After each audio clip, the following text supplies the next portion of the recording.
तो अभी हम पढ़ेंगे प्रिपरेशन ऑफ हेलोअरिन्स। तो हेलोअरिन्स यानी कि उसका प्रिपरेशन मतलब वो कैसे बनता है। तो फर्स्ट मेथड देखेंगे हम सैंडमेयर्स रिएक्शन। इसका इन्वेंशन सैंडमेयर साइंटिस्ट ने किया था, इसके लिए इसका नाम है सैंडमेयर्स रिएक्शन। अब इसमें क्या होता है, रिप्लेसमेंट ऑफ N2X यानी कि X की जगह अगर कोई भी हेलोजन एटम आता है तो वो होता है N2X, और इस टाइप के कंपाउंड को हम कहेंगे डायअज़ोनियम ग्रुप या फिर डायअज़ोनियम सॉल्ट।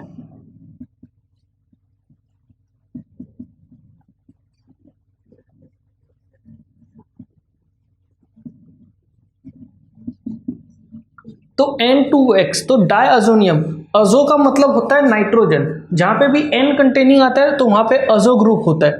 तो यहाँ पे N2 है तो इसके लिए डायअज़ोनियम, डायअज़ोनियम जैसे अमोनियम होता है तो उसी तरीके से डायअज़ोनियम ग्रुप और डायअज़ोनियम सॉल्ट।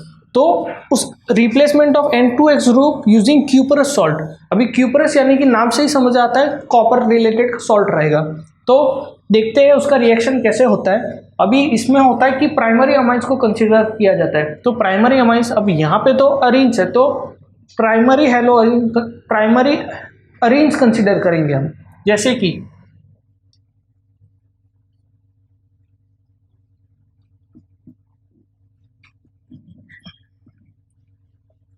इस टाइप के कंपाउंड को हम कहते हैं एनिलीन। एनिलीन, ये एनिलीन इसका कॉमन नेम है। तो ये एनिलीन को जैसे कि यहाँ पे देख रहे हैं हम ऑर्थो पोजीशन पे ये NH2 ग्रुप है। तो NH2 ग्रुप यानी कि अमोनियम ग्रुप भी अमोनियम ग्रुप है। तो अमोनियम ग्रुप ऑर्थो पोजीशन पे है और ये हमारा बेंजीन रिंग है। इस टाइप के कंपाउंड को हम कॉमन नेम से ही मोस्टली डिनोट करते हैं जिसका नाम है एनिलीन। तो एनिलीन का रिएक्शन अगर हम करते हैं इन प्रेजेंस ऑफ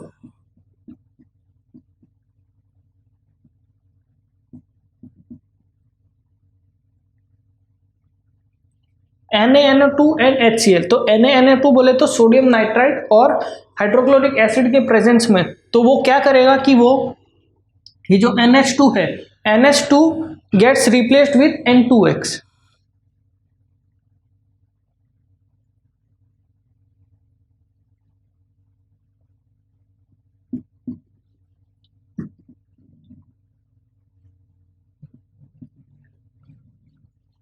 यानी कि ये जो H है, H2H निकल जाएगा, वहाँ पे एक नाइट्रोजन आ जाएगा और एक क्लोरीन आ जाएगा। तो ये टाइप के जो ग्रुप है N2Cl, इसको बोलते हैं हम डायअज़ोनियम ग्रुप। तो ये जो डायअज़ोनियम ग्रुप हो गया तो ये जो कंपाउंड है ये डायअज़ोनियम क्लोरोबेंजीन हो जाता है।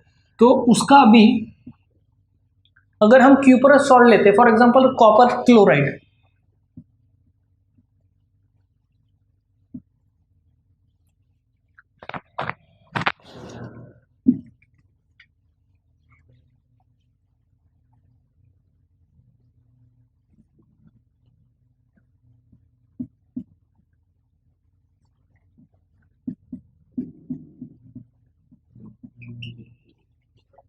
तो अगर क्यूपरस क्लोराइड के प्रेजेंस में अगर मैं ये जो डायअज़ोनियम कंपाउंड है इसका रिएक्शन करता हूँ तो वो क्या हो जाता है, डायअज़ोनियम ग्रुप है वो रिप्लेस हो जाता है with one of the chlorine, और बाद में N2 as a nitrogen gas बन के वो इवापोरेट हो जाता है। तो जो हमारा प्रोडक्ट मिलता है वो होता है हेलोअरिन। तो इस कंपाउंड का नाम हो जाएगा क्लोरोबेंजीन।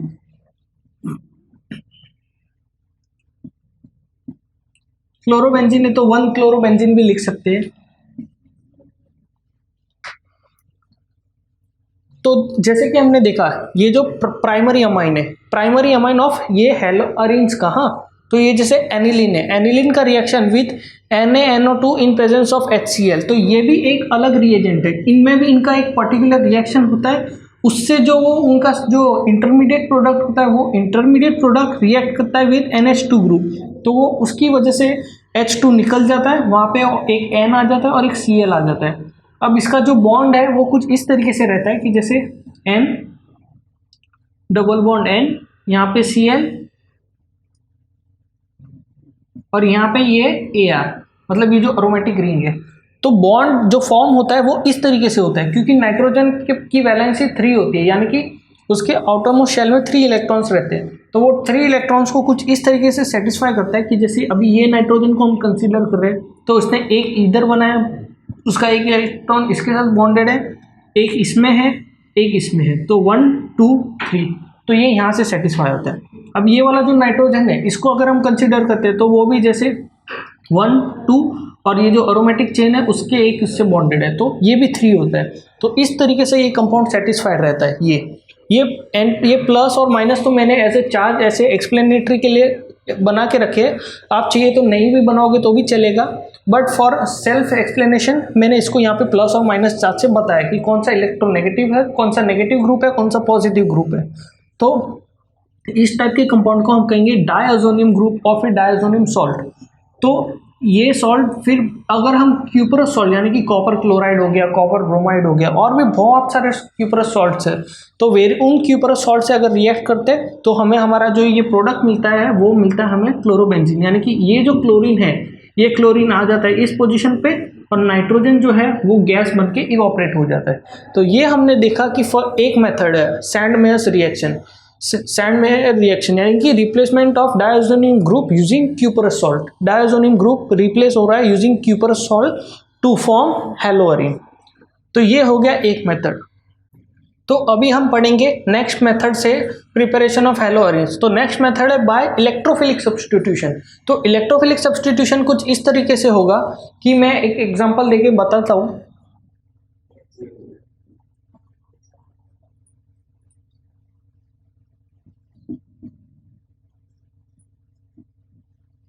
अब ये बेंजीन है, बेंजीन के ऊपर एक मिथाइल ग्रुप है, तो इस टाइप के कंपाउंड का कॉमन नेम है टोल्यूइन। तो ये जो टोल्यूइन है, टोल्यूइन का रिएक्शन अगर हम क्लोरीन से करते हैं, अभी सीधी सी बात है क्लोरीन सिंगल फॉर्म में तो रहेगा नहीं, इसके लिए वो 2 के फॉर्म में ही रहेगा यानी कि मॉलिक्यूल के फॉर्म में रहेगा in presence of Lewis acids. Lewis acids बोले तो वो एक तरह के वीक एसिड्स होते हैं, फॉर एग्जांपल FeCl3 और भी बहुत सारे एग्जांपल है। तो मैं यहाँ पे FeCl3 कंसीडर कर रहा हूँ। तो FeCl3 के प्रेजेंस में जब रिएक्शन होता है तो हमारा सेम मैकेनिज्म से प्रोडक्ट मिलता है, यानी कि ये जो एक हाइड्रोजन है वो सब अभी वो देयर इज 2 पॉसिबिलिटी, या तो वो इसके हाइड्रोजन से कर सकता है रिएक्शन क्लोरीन, या फिर वो इस कंपाउंड के ये जो रिंग है रिंग के हाइड्रोजन से। तो हमें जो चाहिए हेलोजन डेरिवेटिव्स ऑफ अरेंज चाहिए, तो हमें अरेंज के ये कंपाउंड, तो यहाँ पे अभी अनसेचुरेशन है, तो सीधी सी बात है डबल बॉन्ड यानी अनसेचुरेशन। जो जितना अनसेचुरेटेड रहेगा बॉन्ड फॉर्मेशन वहीं पे होगा, तो सीधी सी बात है जो क्लोरीन का एक अटैक होगा वो यहाँ पे होगा, तो ये क्लोरीन अटैक करेगा फॉर एग्जांपल जैसे यहाँ पे, क्योंकि यहाँ पे डबल बॉन्ड वाला है ना, तो ये डबल बॉन्ड वाले पे अटैक करेगा और हमें हमारा प्रोडक्ट कुछ इस तरीके से मिलेगा।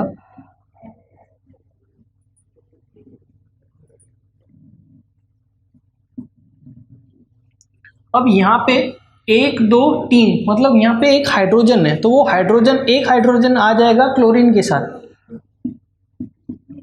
टू फॉर्म HCl, और दूसरा जो क्लोरीन है वो यहाँ पे आके बॉन्ड बना देगा। तो ये जो कंपाउंड है ये है हमारा हेलोअरीन्स। तो अभी इसका नोमेनक्लेचर कैसे करेंगे, अभी जैसे टोलुइन है, तो टोलुइन है वो भी किस पोजीशन पे, क्लोरीन एटम है ऑर्थो पोजीशन पे, तो ऑर्थोक्लोरोटोलुइन।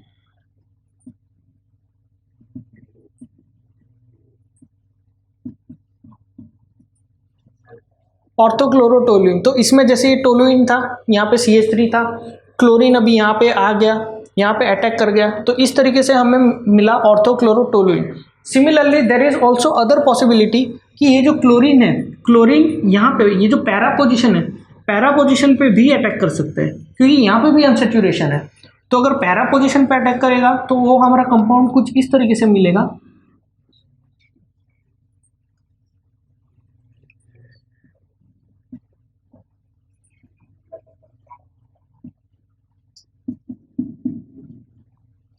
तो ये जो कंपाउंड मिला इसमें ये पैरा पोजीशन पे, तो उसका नाम हो जाएगा पैराक्लोरोटोलुइन।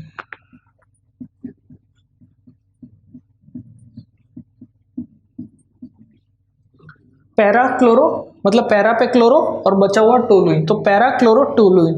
तो अभी इसमें देखा ऑर्थो पे भी हो रहा है और पैरा पे भी हो रहा है, but what about the Meta, Meta पे बहुत ही कम चांसेस है रिएक्शन होने के, बिकॉज मेटा ये जो भी ऑर्थो और पैरा पे जो रिएक्शन होता है वो इजीली हो जाता है इन प्रेजेंस ऑफ कोई भी हम कोई भी यहाँ पे फीचर्स दे सकते हैं, जैसे कि हमने यहाँ पे लेविस एसिड यूज़ किया, कोई अगर हीट अप्लाई कर सकता है, कोई सनलाइट दे सकता है, तो depending on the reagent.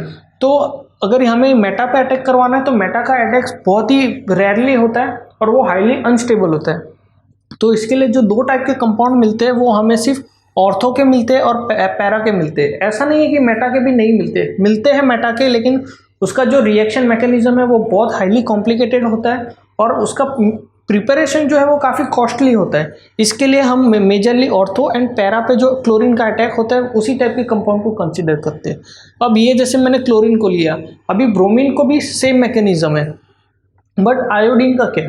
Iodine के लिए जैसे कि हमने अल्काइल हैलाइड्स के प्रिपरेशन में देखा था, आयोडीन इज हाईली अनस्टेबल, तो वो वापस रिवर्सिबल होने का चांस है, तो उसको रिवर्सिबल ना हो उसके लिए हमने ऑक्सीडाइजिंग एजेंट यूज़ किया था।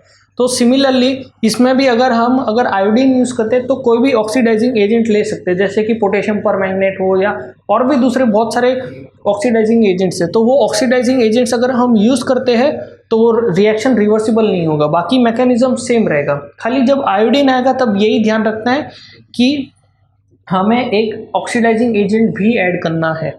तो ये हो गया इलेक्ट्रोफिलिक सब्सटीट्यूशन।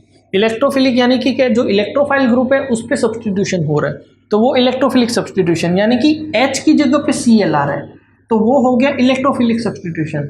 और अगर न्यूक्लियोफिलिक सब्सटीट्यूशन होता है तो यहाँ पे जैसे कि फॉर एग्जांपल OH ग्रुप होता, तो OH ग्रुप यानी कि जो नेगेटिव ग्रुप वो एक दूसरे को रिप्लेस कर रहे हैं, तो वो होता है न्यूक्लियोफिलिक सब्सटीट्यूशन। लेकिन यहाँ पे हाइड्रोजन है, हाइड्रोजन पे प्लस चार्ज होता है, तो प्लस की जगह पे यहाँ पे माइनस आ रहा है, तो वो हो गया इलेक्ट्रोफिलिक सब्सटीट्यूशन।